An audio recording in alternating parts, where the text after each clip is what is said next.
1994, and the desperate search for two young boys has gripped the nation. I want to say to my babies that your mama loves you so much. A mother's arms are meant to be a child's first sanctuary. Her heartbeat, their earliest lullaby, her love, their most fundamental birthright. This primal bond, forged through biology, hormones, and evolution, is considered so sacred that we've built entire cultural mythologies around it. The protective mother, the nurturing mother, the mother who would die before letting harm come to her child. But what happens when this foundational trust is not merely broken, but obliterated? When the very hands meant to protect become instruments of destruction? When the person biologically programmed to ensure a child's survival becomes their executioner? This isn't about parental mistakes or moments of weakness. This isn't about struggling mothers or tragic accidents. This is about the deliberate inversion of nature's most sacred bond, a violation so profound it challenges our very understanding of humanity. Today, we journey into the darkest corner of human behavior, mothers who methodically planned and executed the murders of their own children. From the woman who shot her 3 young children on a deserted road to fulfill a romantic fantasy, to the mother who drowned all 5 of her children one by one in a bathtub, to women who killed repeatedly over decades without detection, these cases represent the most extreme betrayal imaginable. If you're fascinated by the darkest corners of human psychology, hit that subscribe button and notification bell right now to join our investigation into history's most disturbing crimes. This exploration isn't about sensationalism. It's about understanding the warning signs society misses and the systems that fail our most vulnerable.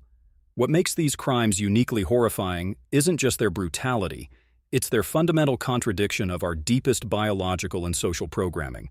When a stranger harms a child, we're horrified but not confused. When a mother deliberately kills her child, we confront a psychological paradox that shakes our understanding of human nature to its core.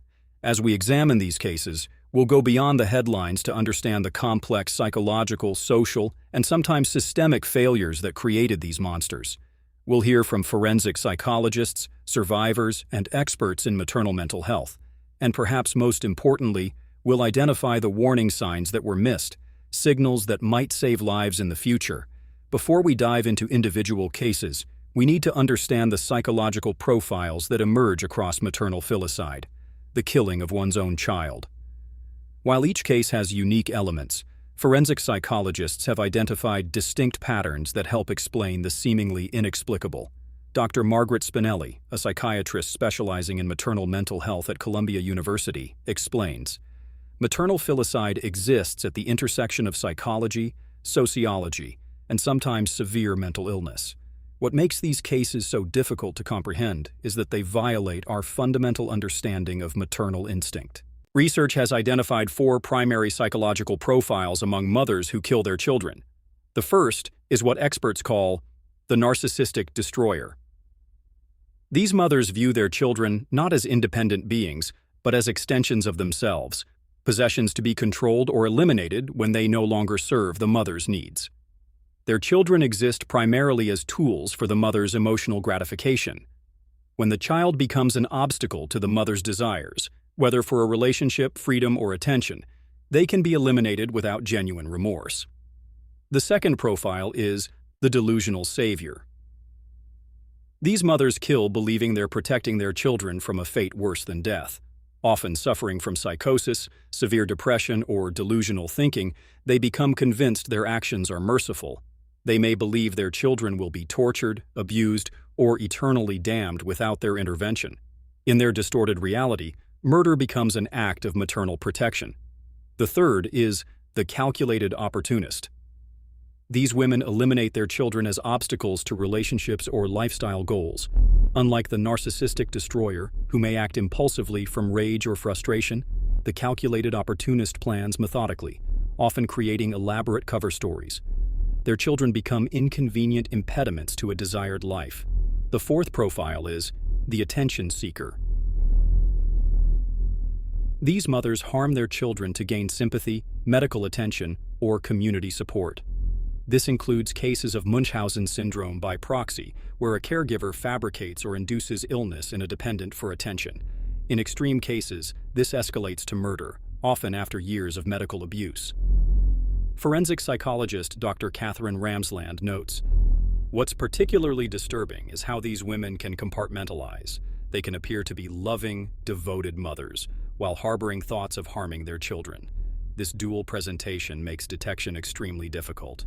It's important to understand that maternal filicide is exceedingly rare. The overwhelming majority of mothers never harm their children, even under extreme stress or mental illness.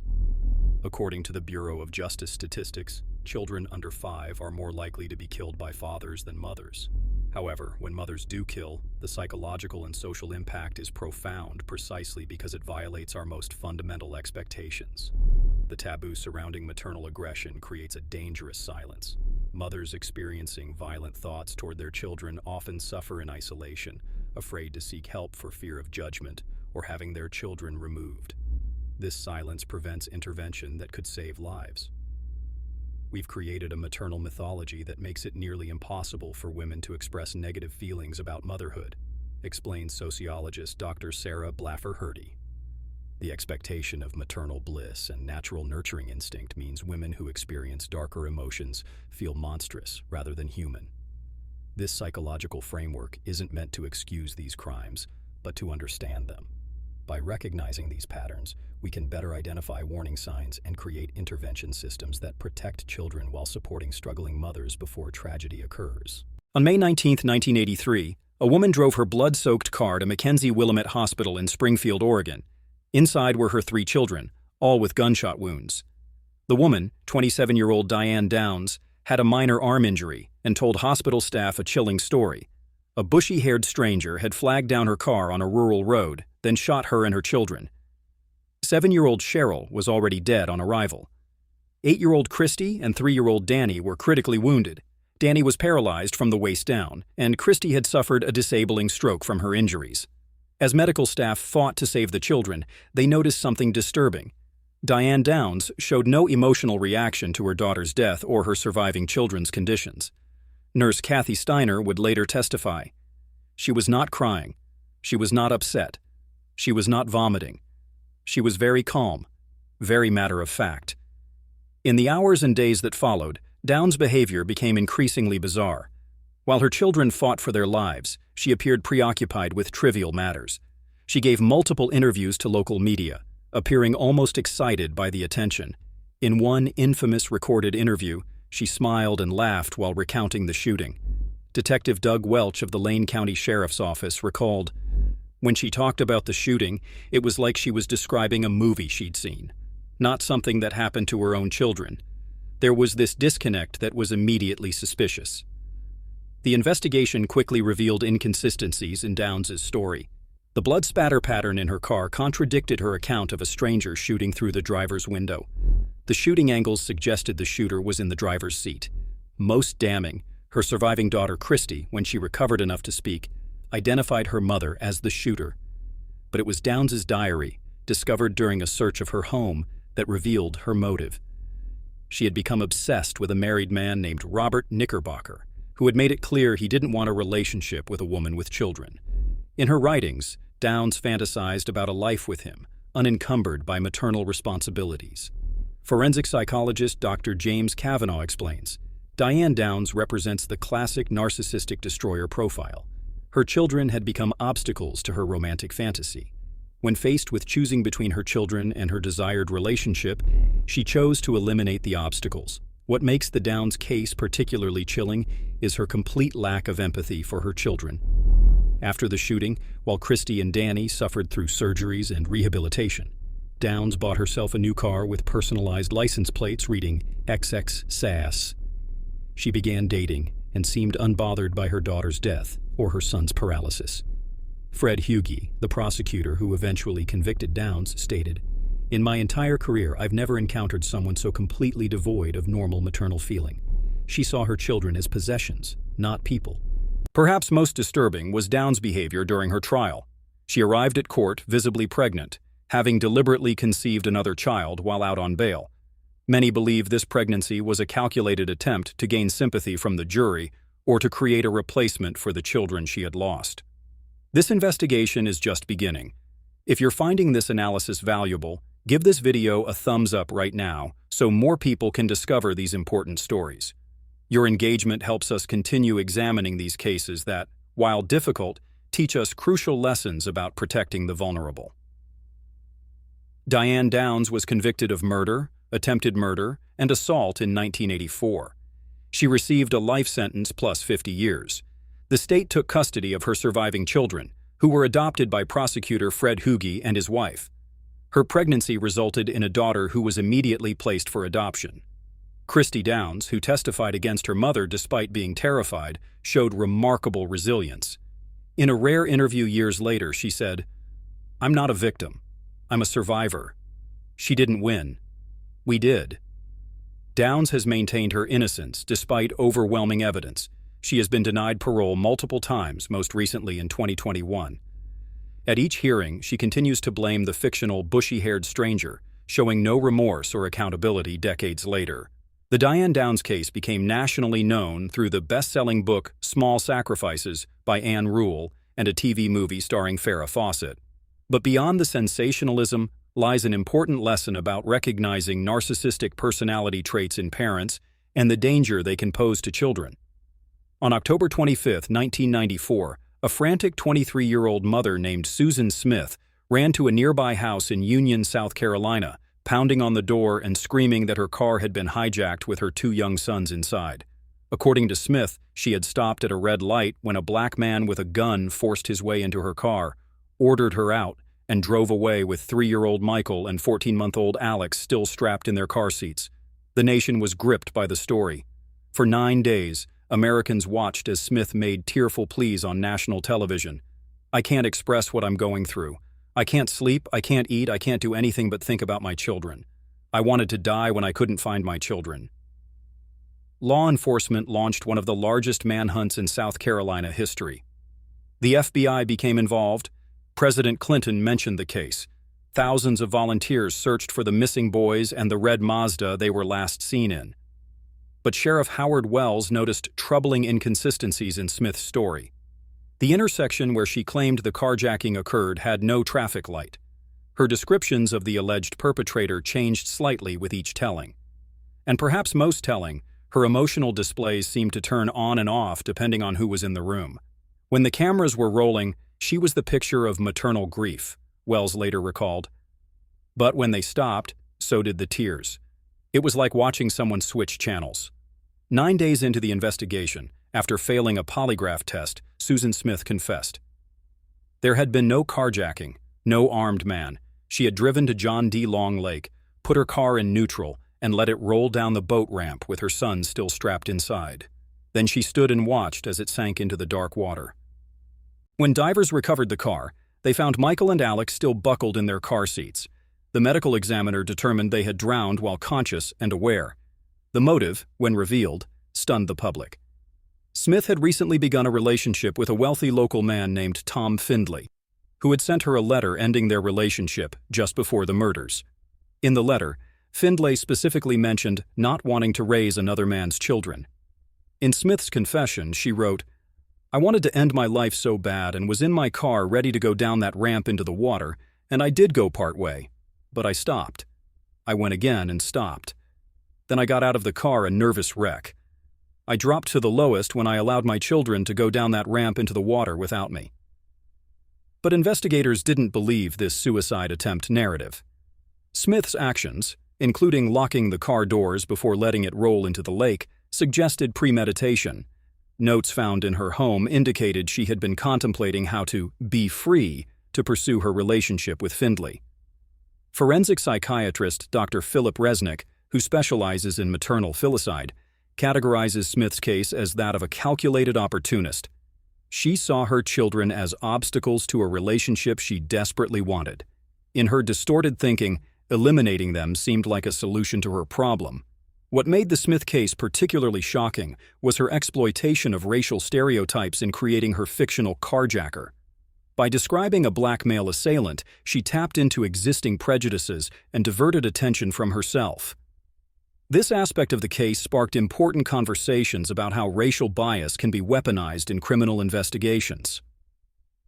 During her trial, evidence emerged of Smith's troubled background, including sexual abuse by her stepfather and her father's suicide when she was 6. She had previously attempted suicide and had been diagnosed with depression. Her defense team argued that these factors, combined with her youth and mental state, should spare her from the death penalty. The jury convicted Smith of 2 counts of murder, but sentenced her to life in prison with the possibility of parole after 30 years rather than death. She will be eligible for parole in 2024, though many believe she is unlikely to be released given the nature of her crime. David Smith, the children's father, established the Michael and Alex Smith Foundation for Child Abuse Victims in memory of his sons. In a statement years after the murders, he said, "I have had to accept that the woman I once loved and trusted, the mother of my children, was capable of the most unimaginable act, choosing a man over her own flesh and blood." The Susansmith case demonstrates how a mother can compartmentalize, appearing as a grieving parent while knowing she had murdered her children. It shows how children can become pawns or obstacles in an adult's pursuit of relationships. And perhaps most importantly, it reveals how society's inability to imagine maternal filicide can blind us to obvious warning signs. Some of history's most prolific maternal killers managed to hide in plain sight for decades, protected by our collective inability to imagine a mother repeatedly harming her own children. These cases reveal not just individual pathology, but systemic failures in medical, legal, and social systems. Between 1949 and 1968, Philadelphia housewife Marie Noe gave birth to 10 children. 8 of them died mysteriously before their first birthdays. At each death, Marie appeared as the quintessential grieving mother, devastated, bewildered, and deserving of community support. The medical community attributed the deaths to sudden infant death syndrome, SIDS, a diagnosis that was poorly understood at the time. Doctors even studied the Noe family, believing they might hold genetic clues to understanding SIDS. The Philadelphia Medical Examiner called it the most unusual case of crib death I've ever seen. For 30 years, Marie Noe was viewed as a tragically unlucky mother. She received sympathy cards, meals from neighbors, and support from her church. A 1963 magazine article portrayed her and her husband as the unluckiest couple in the world. It wasn't until 1998, after a Philadelphia magazine article questioned the statistical improbability of so many natural deaths, that police reopened the investigation. At age 70, Marie Noe confessed to smothering at least 4 of her children with a pillow when they wouldn't stop crying. She later recanted parts of her confession, but pleaded guilty to 8 counts of second-degree murder.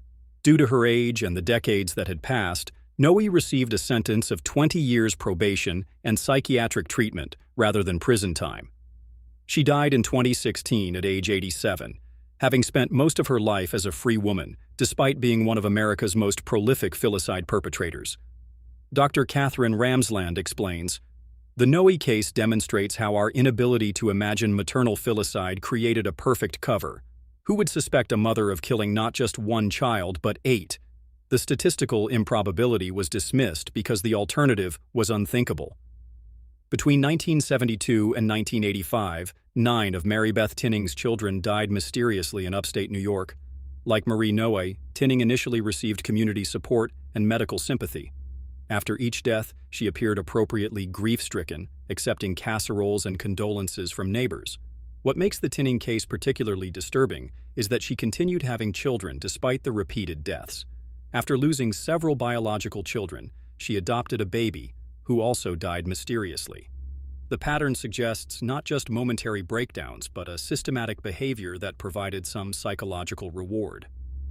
Forensic psychologists believe Tinning exhibited classic signs of Munchausen syndrome by proxy, now called factitious disorder imposed on another, a condition where a caregiver fabricates or induces illness in a dependent for attention and sympathy. In these cases, the mother receives significant secondary gain from the child's illness or death, explains Dr. Mark Feldman, an expert on factitious disorders. They become the center of attention, receive community support, and often develop special relationships with medical providers. The death of a child creates a powerful sympathy response that can be addictive to someone with this pathology. Suspicions finally arose after Tinning's 9th child, 4-month-old Tammy Lynn, died in 1985. A pediatrician alerted authorities to the statistical impossibility of so many natural deaths. Under questioning, Tinning confessed to smothering Tammy Lynn and 2 other children, but denied killing the others. Convicted of second-degree murder, Tinning was sentenced to 20 years to life. She has been denied parole multiple times, most recently in 2019, with the parole board citing her continued lack of full accountability for all 9 deaths. These cases are difficult to process. If you're finding value in understanding these psychological profiles, comment below with your thoughts on what warning signs society might be missing. Your perspective helps build awareness that could save lives. What allowed these women to kill repeatedly over decades without detection? Several factors created the perfect environment for their crimes. First, medical knowledge gaps provided cover.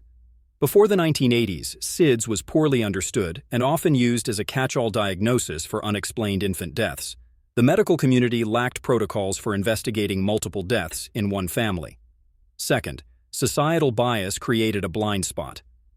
The assumption that mothers are inherently protective made authorities reluctant to consider maternal filicide, even when statistical probabilities suggested foul play.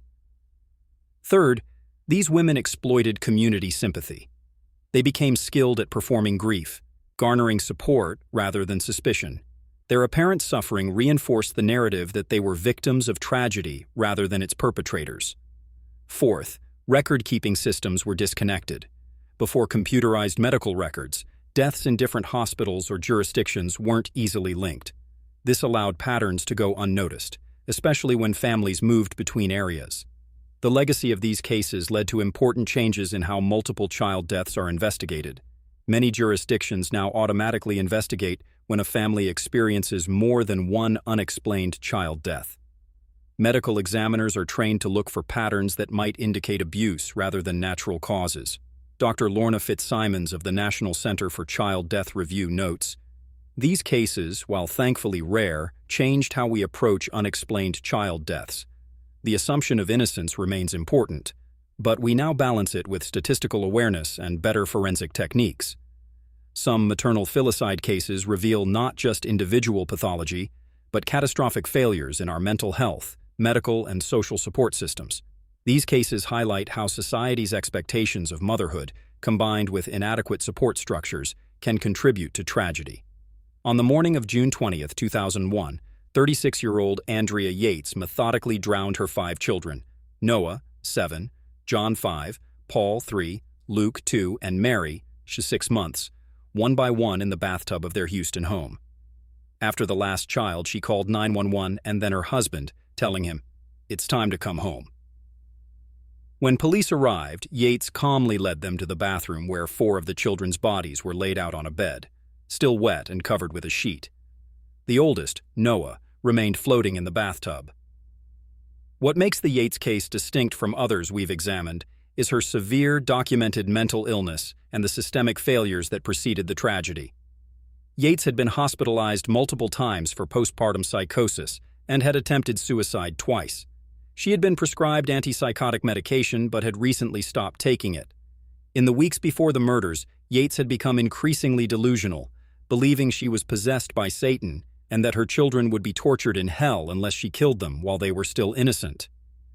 She later told psychiatrists she believed she was saving her children from eternal damnation. Dr. Lucy Puryear, a psychiatrist specializing in women's reproductive mental health, explains, "Andrea Yates represents a case of severe postpartum psychosis, a rare but devastating condition that can include hallucinations, delusions, and a complete break from reality. It's one of the few times that a person can be so ill they truly don't understand the nature or wrongfulness of their actions." The systemic failures in the Yates case were numerous and catastrophic. First, despite multiple hospitalizations, Yates received inadequate psychiatric treatment. Her psychosis was treated as depression, with insufficient attention to her psychotic symptoms and religious delusions. Second, her husband Rusty, despite warnings from doctors, left Andrea alone with the children on the morning of the murders.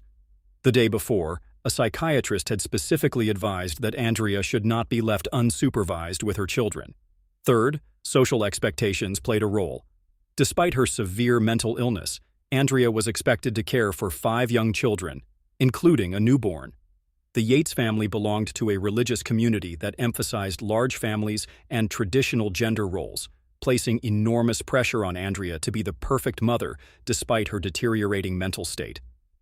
Fourth, Andrea's religious delusions were not recognized as symptoms of psychosis but were instead viewed through the lens of religious devotion. Her increasing preoccupation with biblical passages about Satan and child sacrifice was seen as extreme piety rather than dangerous psychosis. Yates was initially convicted of capital murder in 2002, but the conviction was overturned on appeal due to false testimony. In a 2006 retrial, she was found not guilty by reason of insanity and committed to a state mental hospital where she remains today. The Yates case sparked a national conversation about postpartum mental illness and led to increased screening and awareness. Several states enacted Andrea's Law, requiring hospitals to provide information about postpartum depression and psychosis to new mothers. The case of Dee Dee Blanchard and her daughter Gypsy Rose represents one of the most bizarre and prolonged cases of child abuse in recent history, one that ended not with the mother killing the child, but the reverse. For years, Dee Dee Blanchard convinced doctors, neighbors, and even Gypsy herself that the girl suffered from a litany of conditions: leukemia, muscular dystrophy, seizures, and brain damage, among others.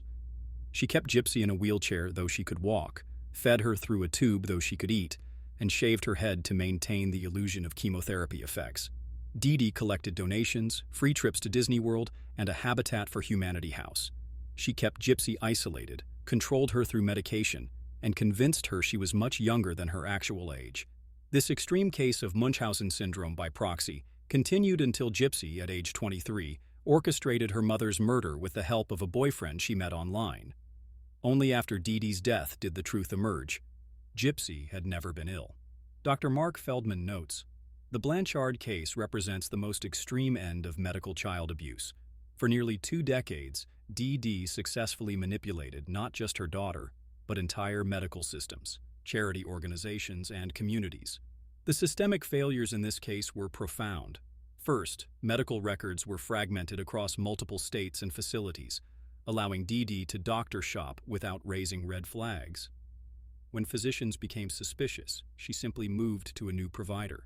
Second, Gypsy's isolation prevented outside observation that might have identified the abuse. Homeschooled and kept away from peers, she had no frame of reference to understand her situation was abnormal.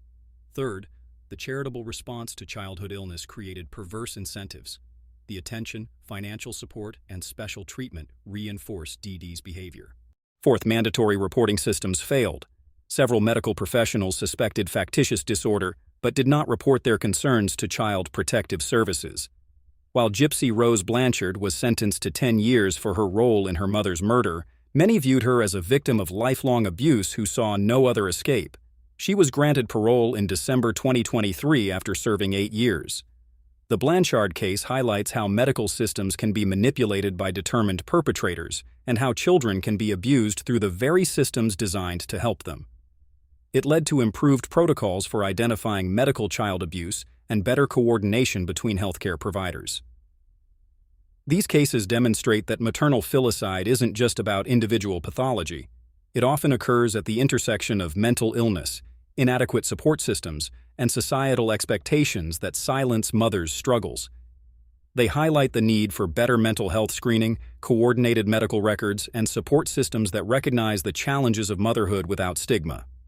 Some maternal filicide cases stand out not for their psychological complexity or systemic failures, but for the sheer, calculated cruelty involved. These cases force us to confront the darkest possibilities of human behavior. Mothers who methodically planned and executed the murders of their children with full awareness of their actions. On January 28, 2011, police responding to a welfare check in an upscale Tampa, Florida neighborhood found 50-year-old Julie Schenecker unconscious on her back porch, covered in blood. Inside the home, they discovered a horror. Her 2 teenage children had been shot to death. 13-year-old Beau had been shot in the head while riding in the car with his mother, allegedly on the way home from soccer practice. 16-year-old Calix had been shot while sitting at her computer doing homework. Both had been covered with blankets after their deaths. What made the Schenecker case particularly disturbing was the level of premeditation. Police found a detailed journal in which Schenecker had outlined her murder plan, which she called the evil plan. She had purchased a gun 5 days earlier, wading through Florida's mandatory 3-day waiting period. In her writings, she complained about her children's mouthy behavior and wrote that they had been mean to her.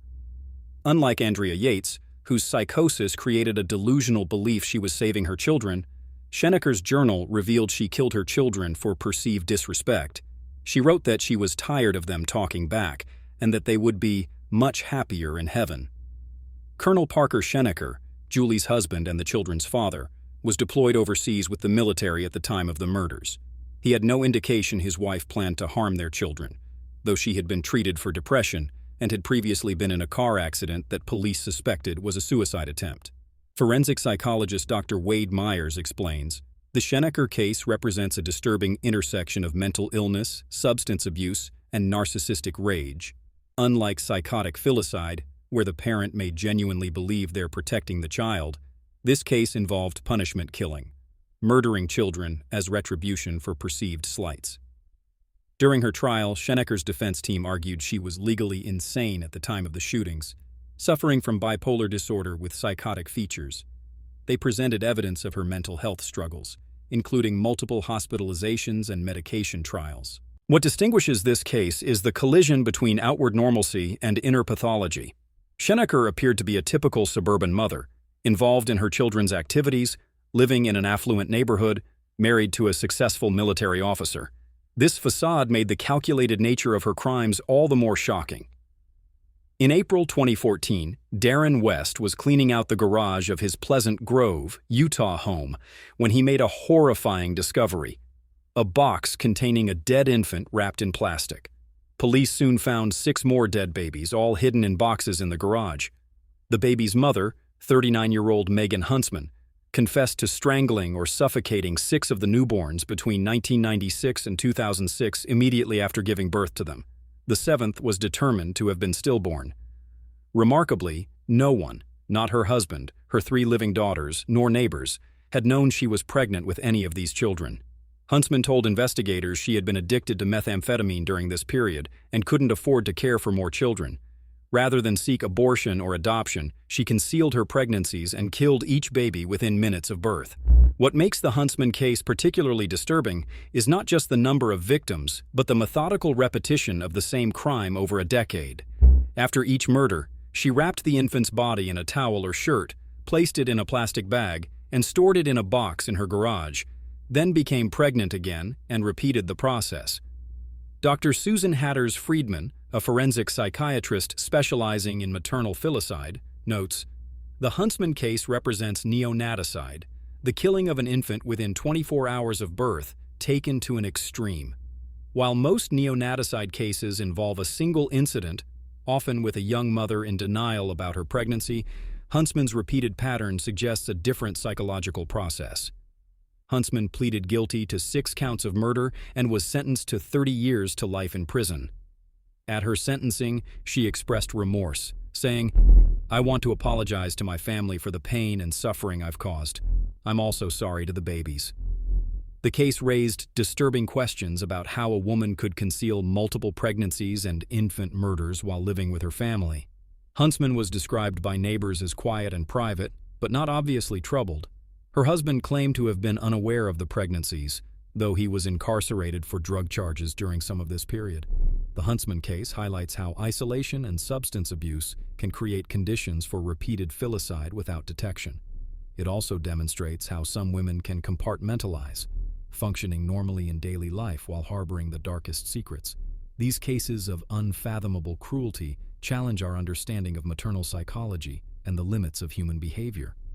They force us to recognize that some mothers are capable of calculated violence against their children, not from psychosis or delusion, but from rage, convenience, or addiction. Understanding these cases isn't about sensationalism, but about recognizing warning signs and creating systems that might prevent similar tragedies. They remind us that maternal filicide exists on a spectrum, from the psychotic mother who believes she's saving her children to the calculating killer who eliminates them for convenience.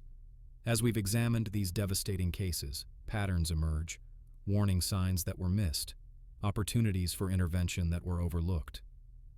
While maternal filicide is rare, understanding these red flags could save lives. Across the cases we've studied, several warning signs appeared repeatedly. 1. Expressions of resentment toward children.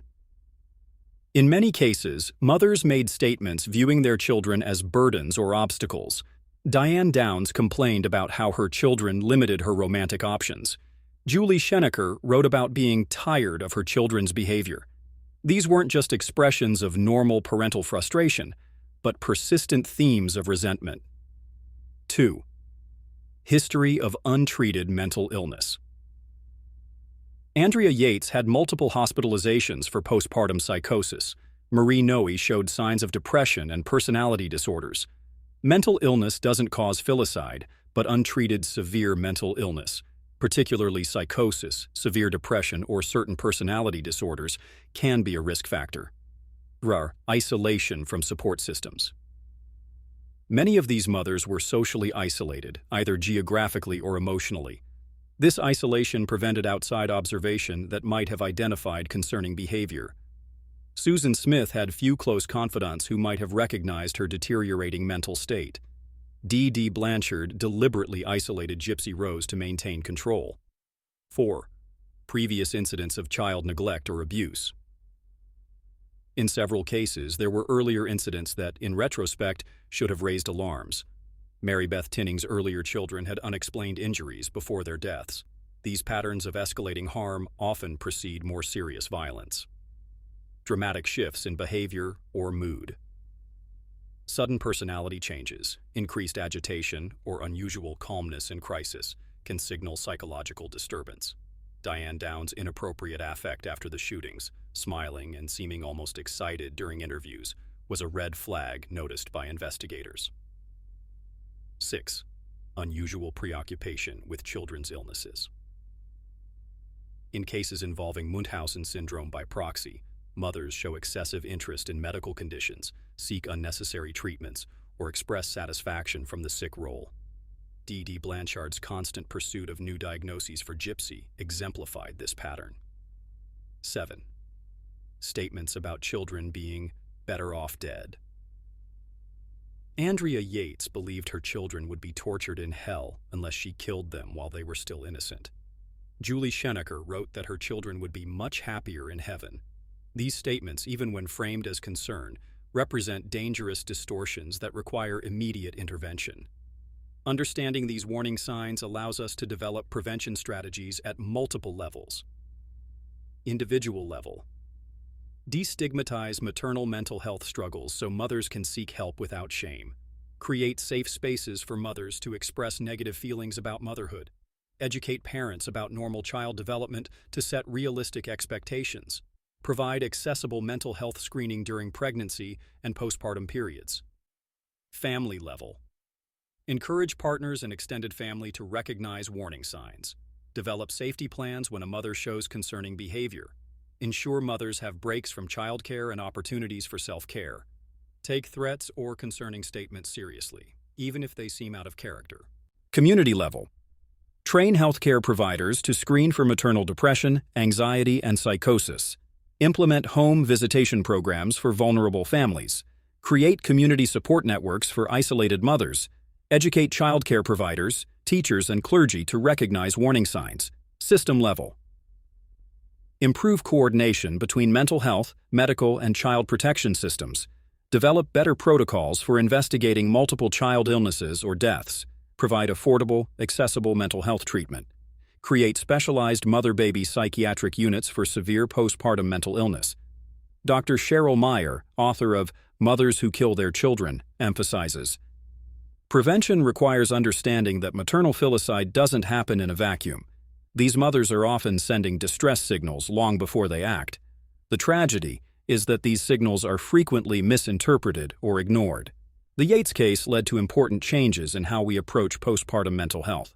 Several states now mandate screening for postpartum depression and provide information about warning signs to new mothers. Specialized mother-baby psychiatric units allow for treatment without separation, addressing both maternal mental health and child safety. Similarly, the recognition of Munchausen syndrome by proxy as a form of child abuse has led to better protocols for identifying medical child abuse. Healthcare systems now have better safeguards against doctor shopping and more consistent documentation of suspicious patterns. If you're a parent experiencing thoughts of harming your child, immediate help is available.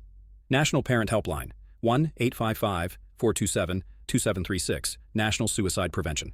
Lifeline, 1-800-273-8255. Crisis Text Line.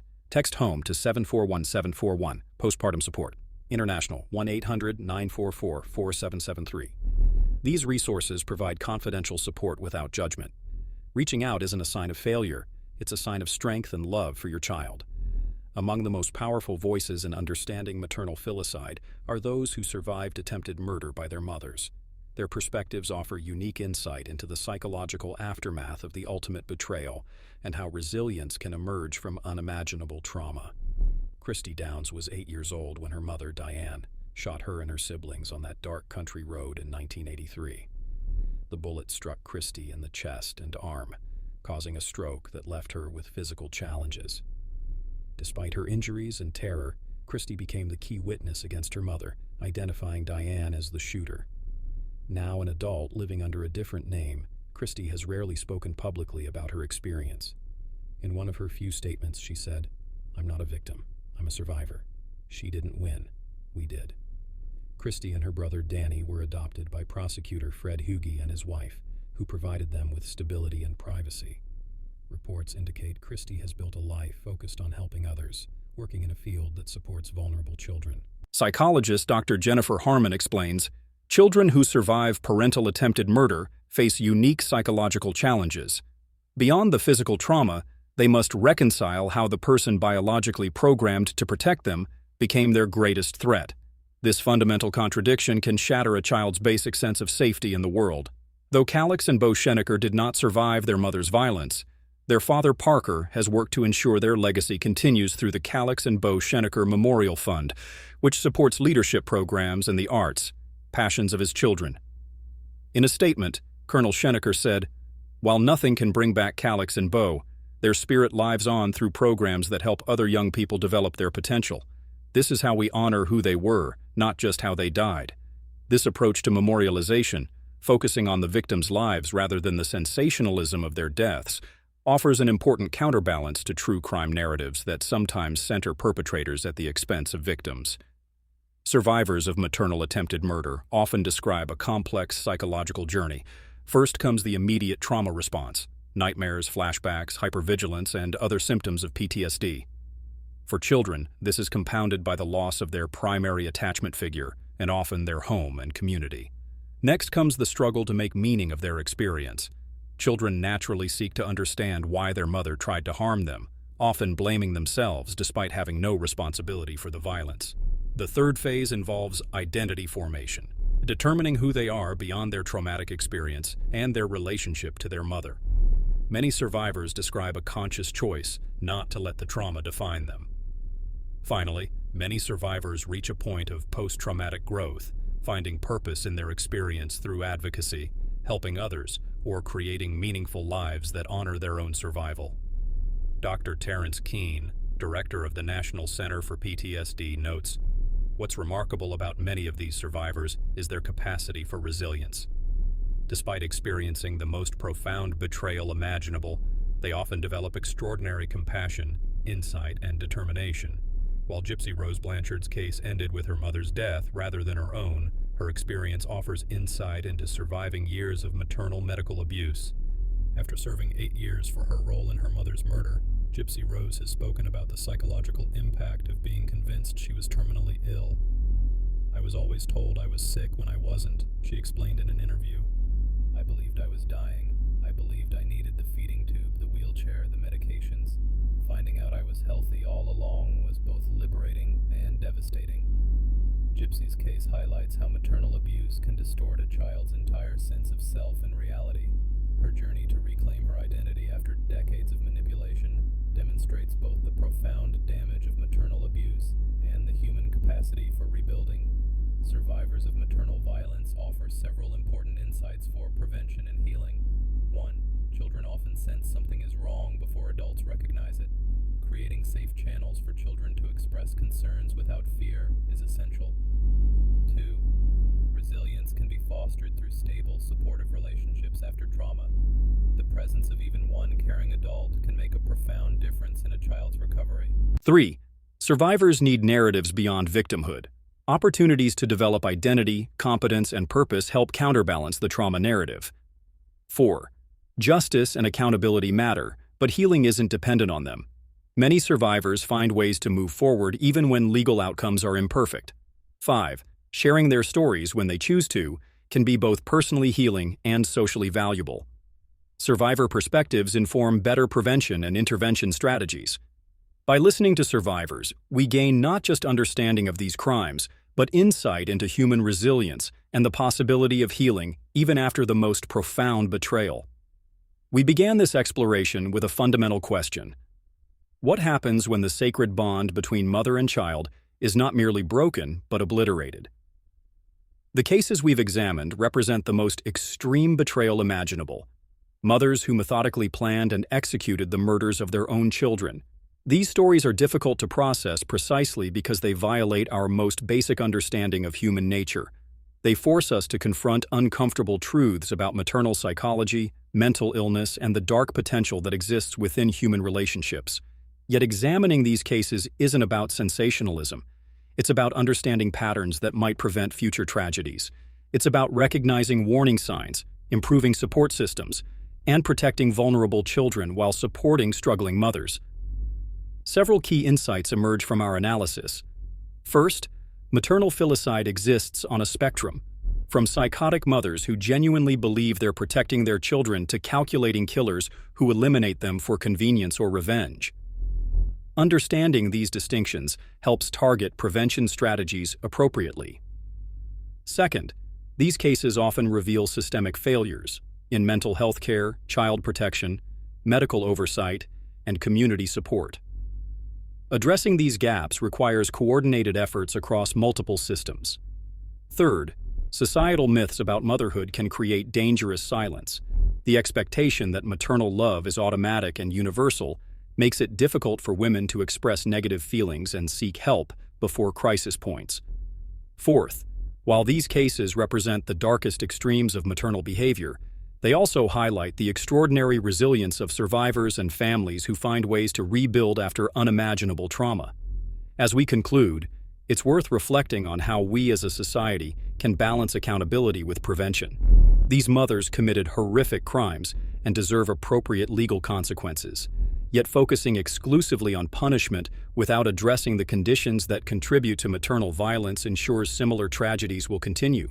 Effective prevention requires destigmatizing maternal mental health struggles, creating accessible support systems, educating communities about warning signs, and developing better coordination between mental health, medical, and child protection systems. It also requires challenging the maternal mythology that silences women's struggles. By acknowledging that motherhood can include negative emotions alongside positive ones, we create space for honest conversation and early intervention. This exploration of humanity's darkest side serves an important purpose: to protect the vulnerable. If you found this analysis valuable, subscribe to Crimes Uncovered for more in-depth examinations of cases that challenge our understanding of human nature. Your support helps us continue investigating the psychological, social, and systemic factors behind history's most disturbing crimes. The mothers we've studied became murderers, and their stories serve as a terrifying reminder that sometimes the greatest danger lies where we feel safest. But understanding these cases isn't just about documenting horror, it's about recognizing warning signs, improving support systems, and protecting vulnerable children. By examining these cases with psychological depth rather than mere shock value, we hope to contribute to a world where such tragedies become increasingly rare, where struggling mothers receive help before reaching crisis points, where children are protected from harm, and where the sacred bond between mother and child is preserved and honored.